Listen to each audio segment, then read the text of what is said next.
বাসরাতের সময় সে গোসল করে শাড়ি পরলো, সে রেডি হলো। ইন দ্য মিন টাইম 4 থেকে 5 জন আমার দরজা সামনে এসে দাঁড়ায়। আমার কাছে খুব ভয়ানক এবং আমি এরকম কখনো লাইফে ফেস করিনি। সালটা হচ্ছে 2022। অনলাইন প্ল্যাটফর্মে আমার একটা মেয়ের সাথে পরিচয় হয়।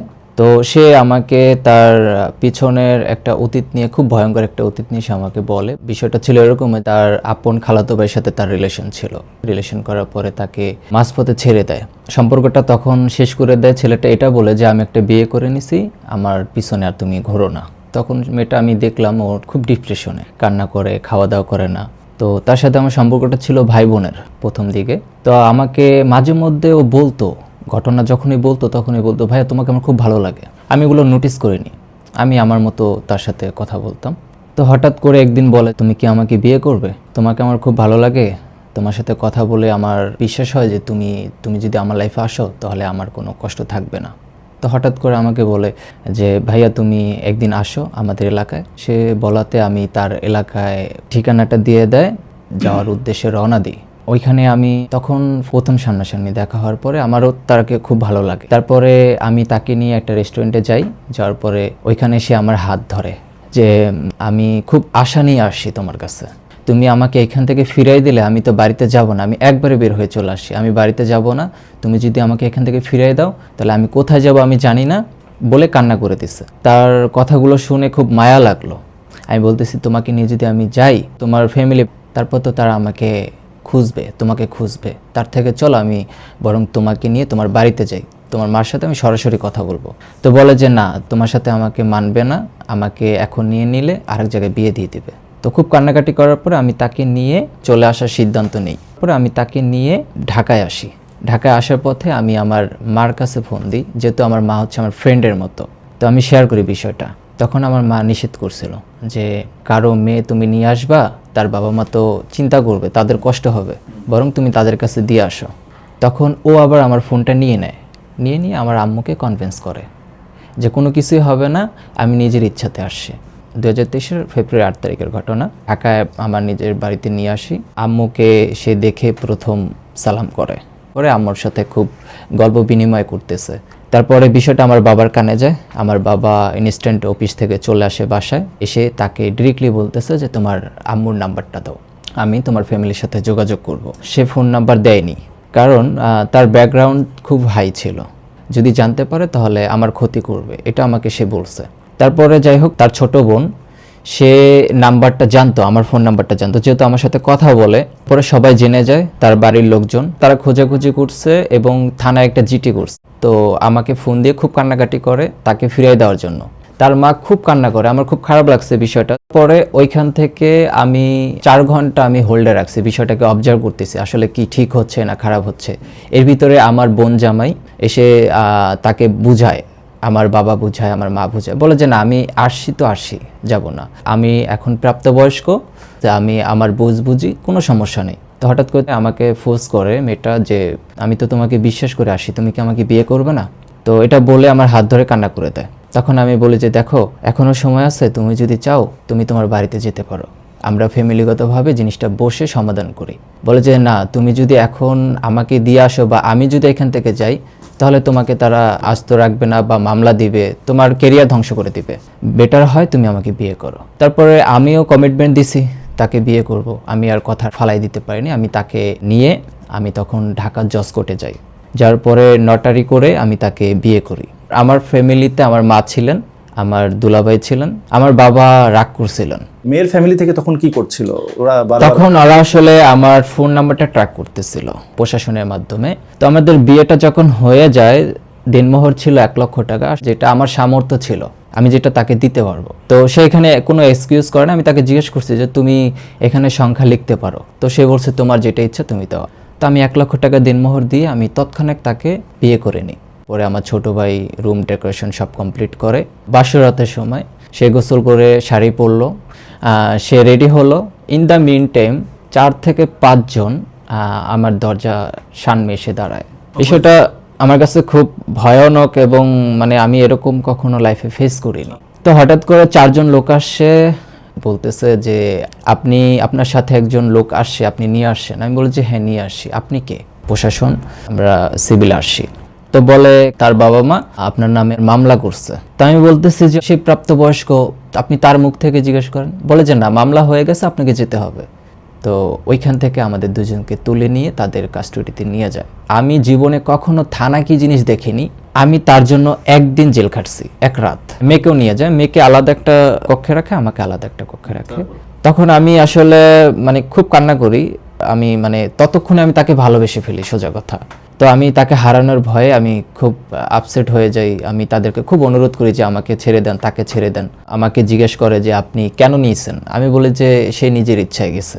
বলে যে সে তো প্রাপ্তবয়স্ক না। আমি বলি যে না, সে আমাকে তার জন্ম নিবন্ধন পেপার দিল, এখানে তো স্পষ্ট বোঝা যাচ্ছে সে প্রাপ্তবয়স্ক। তো বলে যে তখন তার স্কুল সার্টিফিকেট আর তার আসল যে জন্ম নিবন্ধন ওটা নিয়ে আসে, তখন দেখে যে এখানে 6 মাস কম আছে। তো পরে তারা আমাকে মামলা দেওয়ার জন্য অনেক চেষ্টা করে, তার পরিবার থেকে অনেক চেষ্টা করে। তো আমাকে মামলা দিবে। ইন দ্য মিন টাইম আমার ওয়াইফ আমার জন্য খুব লড়াই করে ওইখানে আমাকে মামলা দিবে না। সোজা কথা হচ্ছে যে হ্যাঁ ঠিক আছে, আমি তোমাদের কথা রাখবো, ওর সাথে আমি সম্পর্ক করব না, বিনিময়ে ছেড়ে দাও। স্ত্রীকে শর্ত দিচ্ছে এটা, যদি এই ছেলের সাথে কথা বলস বা ছেলের সাথে সম্পর্ক করার চেষ্টা করস, তাহলে কিন্তু ওই ছেলের জীবন নষ্ট করে দেব।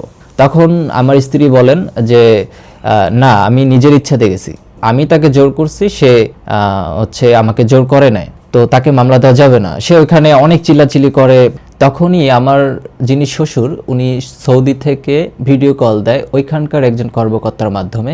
আমাকে উনি দেখার পরে তারা আমার এলাকায় ভিজিট করে, আমার বিষয়ে কোনো খারাপ কোনো কিছু পাইনি। তো এগুলো সব কিছু শোনার পরে মোসলেখা লিখে যে ওনাদের সাথে একটা সমঝোতার ভিতরে গিয়ে একটা মোসলেখা লেখে। মোসলেখাটা হচ্ছে এরকম যে বিয়ে হয়ে গেছে, আমরা উঠাই দিব, মেয়ের প্রাপ্তবয়স্ক যেদিন হবে তখন, তার আগে ছেলে আসতে পারবে না, মেয়েও কথা বলতে পারবে না। মোসলেখা সাইন করে, আমিও সাইন করি। করার পরে সে যখন তাকে নিয়ে যায়, আমি শেষবারের মতো তার সাথে কথাও বলতে পারি না। পরে সে 15 দিন পরে সে আমাকে ফোন দেয় তার আন্টির নাম্বার দিয়ে। তখন আমি তো আসলে আবেগে আপ্লুত, আমি বলি তোমাকে খুব মিস করতেছি। বলে যে তুমি চিন্তা করো না, আমি আমার বাবার সাথে কথা বলছি, আমার বাবা বলছে এক্সামটা হয়ে গেলেই তোমার সাথে আমাকে উঠাই দিবে। তো যাক, এরকম করতে করতে 3 দিন 4 দিন 5 দিন এরকম থেমে থেমে তার সাথে আমার কথা হইতো। এর ভিতরে সে আমাকে বলে যে তুমি আমাকে একটা ফোন কিনে দাও। তো আমি ফোন কেনার জন্য আমি তাকে টাকা দিই। তারপর আমাদের কথা হয়, কন্টিনিউ হতে হতে আমিও তার এলাকায় যাই, তার সাথে দেখা করি, চুরি করে মাঝে মাঝে আমার সাথে দেখা করতো। এভাবে মাঝে মাঝে দেখা সাক্ষাৎ হতো। তো আমার শ্বশুর তখন আমাকে আসলে ফোন দিয়ে বলছে যে বাবা আপনি কেরিয়ার ঘোষণ, আমার মেয়েটাও বড় হোক, আমরা বিয়ে দিয়ে দিব আপনাকে। তো আমি ডিরেক্টলি বুকে সাহস নিয়ে আমি তাদের বাড়িতে চলে যাই। পাশে চলে যাওয়ার পর আমি একদিন ছিলাম তাদের বাড়িতে। তারপরে ওইখান থেকে আমি একদিন থাকার পরে আমি ঢাকায় চলে আসি। তার 1.5 মাসের মাথায় সে আমাকে একটা গুড নিউজ দেয় যে সে মা হতে যাচ্ছে। তখন বিষয়টা আমার বাসায় তার বাড়িতে জানাজানি হওয়ার পর তারা লেট করেনি, 3 মাসের মাথায় অনুষ্ঠান করে আমার কাছে দিয়ে দেয়। এখানে আবার একটা কথা আছে, আমি কাবিন করছিলাম 1 লক্ষ টাকা, কিন্তু তারা সেফটি চাচ্ছে যে আমরা যে এত দূরে মেয়েটা দিব, মেয়ের ভবিষ্যৎ কি, আপনি যদি মেয়েটাকে ছেড়ে দেন, এখানে কাবিন করতে হবে 10 লক্ষ টাকা। তা আমি বলে যে না, আমি ইসলামের বাইরে যেতে পারবো না, আমার যে সামর্থ্য আছে সেটাই আমি দিতে পারবো। তারা অনেক কথাবার্তা বিনিময় 6 লক্ষ টাকা কাবিনে চলে আসে। তারা নতুন করে কাবিন করলো কাজীর মাধ্যমে 6 লক্ষ টাকা। আমি তাকে নিয়ে ঢাকায় আসি। আসার ঠিক 3 মাসের মাথায় আমি তার বাড়িতে, সে যাওয়ার ইচ্ছা প্রকাশ করায় আমি তাকে বাড়িতে দিয়ে আসি। সে বাড়িতে থাকলো 3 মাস 6 মাস পার হয়ে যাচ্ছে। ওইখানে আমার ছেলেটাও জন্ম নিল, দুনিয়াতে আসলো আপনার হ্যাঁ, সন্তান। দুনিয়াতে আসলো। আসার পরে আমার ছেলের বয়স যখন 1.5 মাস, তখন আমি তাকে নিয়ে ঢাকায় আসি। ঢাকায় এসে আমাদের খুব ভালো সময় কাটতেছিল, আমিও কাজ করতেছিলাম, সেও সংসারে মনোযোগী ছিল। তো চলতে চলতে আমার ছেলের বয়স যখন 1.5 বছর, তখন আমার শ্বশুর আমাকে ফোর্স করে যে বাবা আপনি দেশে ব্যবসা কেমন চলে। আমি বলছি ভালোই চলে, তবে রানিং ব্যবসা থাকে আমার হচ্ছে 7 থেকে 8 মাস থাকে, বাকি মাসটা আমার এই ব্যবসা দিয়ে কেটে যায়। তখন বলে যে আপনি বিদেশে আসেন। তো আমি বিদেশে প্রথম যাই 2025-এর শুরুতে, আমার শ্বশুরে নিয়ে যাওয়ার পরে ওইখানে আমি 2 মাসের মতো থাকি, স্টে করি। 2 মাসে আমি কোনো কাজ পাইনি, তাছাড়া আমার মন মানতে ছিল না, আমার বাচ্চাটার জন্য আমার খুব খারাপ লাগে। আর আমি হিসাব করে দেখলাম যে আমার সৌদির তুলনায় আমার দেশের ইনকামটাই খুব ভালো। তখন আমি আমার শ্বশুরকে বললাম যে বাবা আমি বাড়িতে চলে যেতে চাই, তো আমার শ্বশুর তখন বুঝান যে আপনি যায় না, টাকা পয়সা ইনকাম করেন নাই, সবাই সাকসেস হলে আপনি কেন চলে যাবেন, আপনি কিছু টাকা পয়সা নিয়ে যান। তো উনি খুব চেষ্টা করে, আমি বলছি না বাবা আমি যাব, আমার মন মানে না, আমি বাড়িতে যাব। তখন আমার ওয়াইফও সাপোর্ট করে, যার কারণে আমি বাড়িতে আসতে পারি। তো আমি সৌদি থেকে যখন বাড়িতে আসি, আসার পরে 15 দিনের মাথায় আমার ওয়াইফ খুব জিদ করে আমাকে বাড়িতে নিয়ে যেতে হবে, আমি বাড়িতে যাব। আমি তাকে নিয়ে যাই, নিয়ে গিয়ে আমি 15 দিন তার সাথে থাকি, তার বাড়িতে থাকি। তারপরে আমি ঢাকায় চলে আসি একা। এখানে আমি আমার ব্যবসাটাকে একটু গুছানোর জন্য আমি আসি। তো হঠাৎ করে আমাকে ফোন দেয় আমার ওয়াইফ, আমার ছেলে, সে খুব অসুস্থ, তাকে ডাক্তারের কাছে নিয়ে যেতে হবে। আমি বলছি যে কি করতে হবে, বলে যে আসো। তো আমি গেলাম, আমি যাওয়ার পরে আমার বাচ্চাকে ডাক্তার দেখাই, আমি ওখানে 2 দিন স্টে করি। 2 দিনের মাথায় আমাদের ভিতরে একটু ঝামেলা হয়। আমি আসলে তার গায়ে হাত তুলি, জাস্ট নর্মালি আমি একটা থাবড় দিই। তো থাবড় দেওয়ার পরে সে আমাকে একটা খুব বাজে একটা ভাষা ব্যবহার করে, মানে আমি খুব কষ্ট পাই। ওখানে ঝামেলা করার পরে আমি ঢাকায় চলে আসি। আমি তার সাথে 5 দিন কথা বলি নাই। তারপরে সে আমাকে মানায় নেয়। পরে আমি আবার যাই তাদের বাড়িতে, তাকে নিয়ে আসার উদ্দেশ্যে। আপনার স্ত্রী কিনা ঢাকা চলে আসে? হ্যাঁ, ঢাকা চলে আসি। তো আমার শ্বশুর আমাকে ফোন দিয়ে বলতেছে যে বাবা আপনি তো তখন কাজ পাননি, আপনার ব্যবসাটাও তো এখন ডাউন সিজনে চলতেছে, আপনি সৌদিতে আবার আসেন। তখন আমি বললাম যে বাবা আমি আসলে আসতে চাচ্ছি না।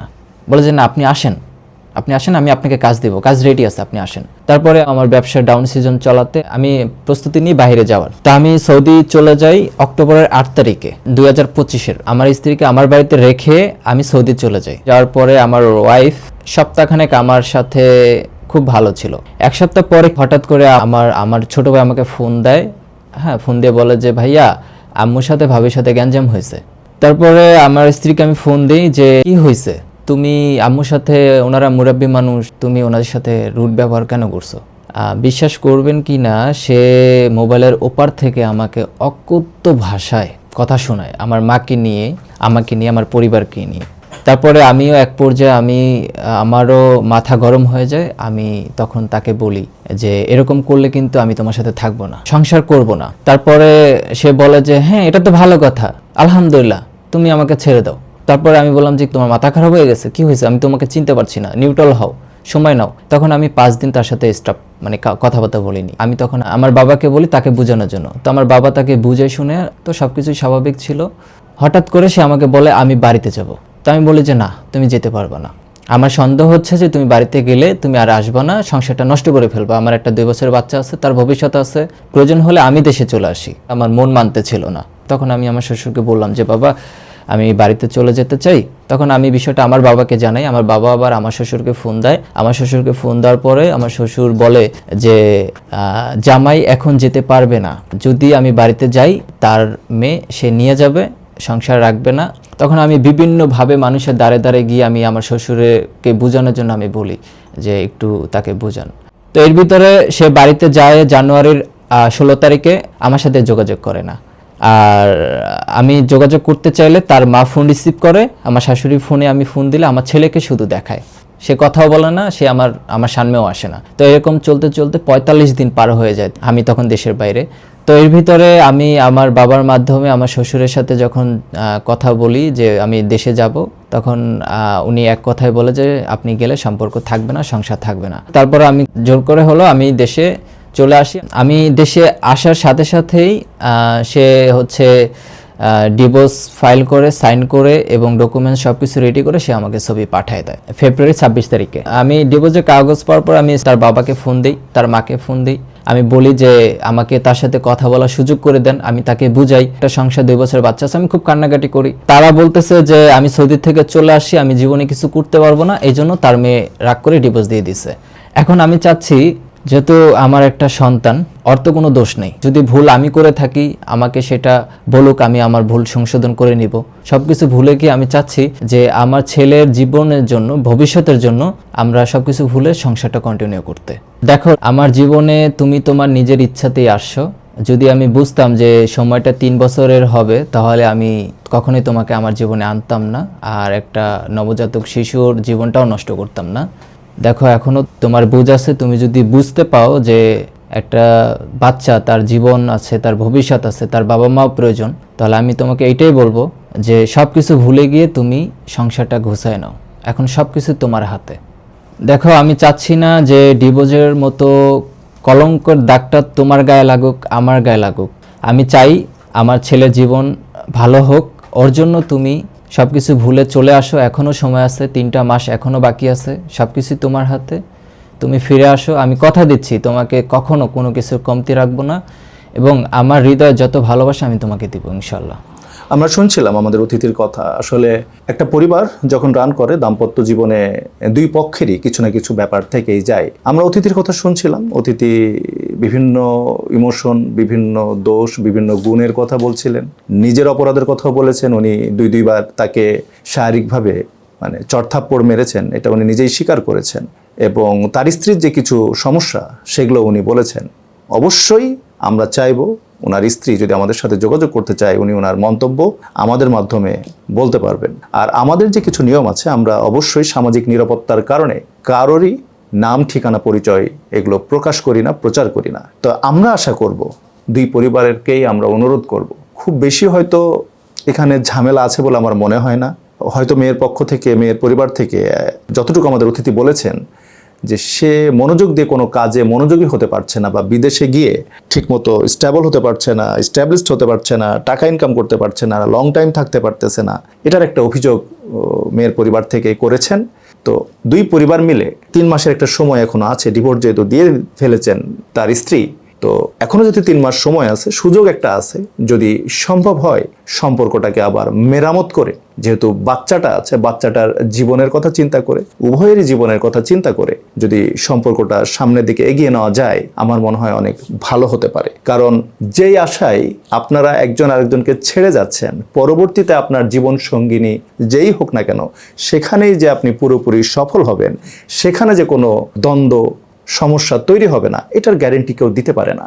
তাই আমরা সবসময় এটা বলে থাকি, এই চেষ্টাটা করা উচিত যে যেই সংসারটা আছি বা যেই সংসারটা আপনারা করছেন, যে দাম্পত্য জীবনটার মধ্যে দিয়ে আপনারা যাচ্ছেন, এটাকে সুন্দর করে অ্যাডজাস্ট করে চলা যায় কিনা শেষ পর্যন্ত চেষ্টা করে দেখা।